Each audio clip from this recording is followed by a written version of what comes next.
अंधेरा, खामोशी और मिस्र के महलों में एक ऐसा खौफ जो कभी पहले महसूस नहीं हुआ।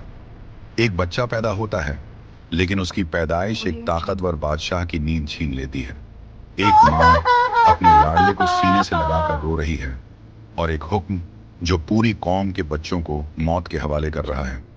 सवाल सिर्फ इतना है, क्या एक कमजोर बच्चा जुल्म के इस निजाम को हिला सकता है? ये कहानी है हजरत मूसा अलैहिस्सलाम की, एक कहानी जो सिर्फ तारीख नहीं बल्कि हिदायत है। हजरत मूसा अलैहिस्सलाम का वाकया कुरान करीम में सबसे ज्यादा बार बयां किया गया है। ये कोई इत्तेफाक नहीं, इस कहानी में हर दौर के लिए पैगाम है।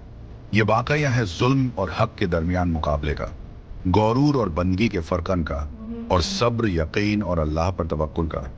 आज हम इस डॉक्यूमेंट्री में हजरत मूसा एएस की जिंदगी के उन अहम मोड़ को देखेंगे जो इंसान को अल्लाह से जोड़ देते हैं और ताकत के घमंड को तोड़ देते हैं। मिस्र एक अजीम सल्तनत, जाहिर में तरक्की लेकिन अंदर से जुल्म। फिरौन अपने आप को रब कहता था और उसका निजाम सिर्फ ताकत पर चल रहा था। बनी इजराइल कमजोर, गुलाम और निशाना बने हुए थे। फिरौन ने ख्वाब देखा और उसे बताया गया कि बनी इजराइल का एक बच्चा उसकी सल्तनत के लिए खतरा बनेगा। इस खौफ के माहौल में हजरत मूसा सल्लल्लाहु अलैहि वसल्लम पैदा हुए। उनकी माँ का दिल डर से भरा हुआ था, लेकिन अल्लाह ने उनके दिल में वही डाली, घबराओ मत, मैं तुम्हारे बेटे को वापस लौटाऊंगा और उसे पैगंबर बनाऊंगा। ये वही था जहां एक माँ का यकीन तारीख का रुख बदलने वाला था। अल्लाह के कुदरती इंतजाम से हजरत मूसा सल्लल्लाहु अलैहि वसल्लम फिरौन के ही घर में परवरिश पाने लगे। जिस घर का मालिक उनके कत्ल का दुश्मन था, उसी घर में अल्लाह ने उनकी हिफाजत का इंतजाम कर दिया। जवानी में कदम रखा तो उन्होंने जुल्म देखा। एक दिन गलती से एक मिस्री फर्द उनके हाथ से हलाक हो गया। हजरत मूसा एएस ने फौरन तौबा की, और जब उनकी जान को खतरा हुआ तो अल्लाह के हुक्म से मिस्र छोड़कर मदीना चले गए। यहां उनकी जिंदगी ने नया मोड़ लिया, सुकून, मेहनत और निकाह। लेकिन अल्लाह का मंशूबा अभी पूरा नहीं हुआ था।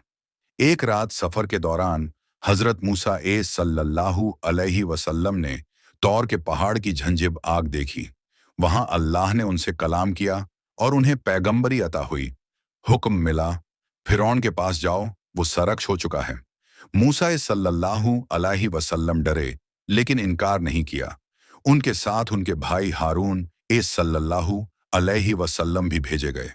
दरबार में जाकर कहा गया, हम रब उल आलमीन के रसूल हैं। फिरौन ने इनकार किया, निशानियां दिखाई गईं, लेकिन तकब्बुर और बढ़ गया। आखिर अल्लाह का फैसला आ गया, बनी इजराइल को निकालना होगा। रात का वक्त चुना गया, खामोशी में कदम उठाए गए। बनी इजराइल चल पड़े, पीछे जुल्म का साया अभी जिंदा था। जब फिरौन को खबर मिली तो वह आग बबूला हो गया। फौज निकली, घोड़े दौड़े, जमीन लरज उठी। सामने पानी था, पीछे मौत। लोग घबरा गए, आंखों में डर था। हजरत मूसा सल्लल्लाहु अलैहि वसल्लम ने कहा, हर गरज नहीं, मेरा रब मेरे साथ है। ये सिर्फ अल्फाज नहीं थे, ये यकीन था। अल्लाह का हुक्म आया, हजरत मूसा सल्लल्लाहु अलैहि वसल्लम ने अमल किया और पानी ने रास्ता दे दिया। ये कुदरत का मंजर जो अल्फाज से बयान नहीं हो सकता। बनी इजराइल बच गए और फिरौन अपनी ही जिद का शिकार हो गया। जब हकीकत उस पर खुली तो उसने ईमान लाने की कोशिश की, लेकिन वो लम्हा गुजर चुका था। जुल्म डूब गया और हक जिंदा रह गया। ये सिर्फ एक कौम की निजात नहीं बल्कि हर दौर के मजलूम के लिए उम्मीद थी। हजरत मूसा अलैहिस्सलाम का वाकया हमें सिखाता है कि अल्लाह की मदद उस वक्त आती है जब इंसान के पास कुछ भी नहीं होता सिवाय यकीन के। जुल्म चाहे कितना ही ताकतवर क्यों ना हो, उसका अंजाम एक ही होता है, और जो अल्लाह पर भरोसा करता है उसके लिए रास्ता बन जाता है जहां रास्ता नजर भी नहीं आता। आज भी अगर हम सच पर खड़े हो जाएं और सब्र को अपना साथी बना लें तो अल्लाह की मदद दूर नहीं होती। ये कहानी सिर्फ सुनने के लिए नहीं बल्कि अपनी जिंदगी में उतारने के लिए है। वीडियो अच्छा लगे तो चैनल को सब्सक्राइब करना न भूलें। मिलते हैं अगली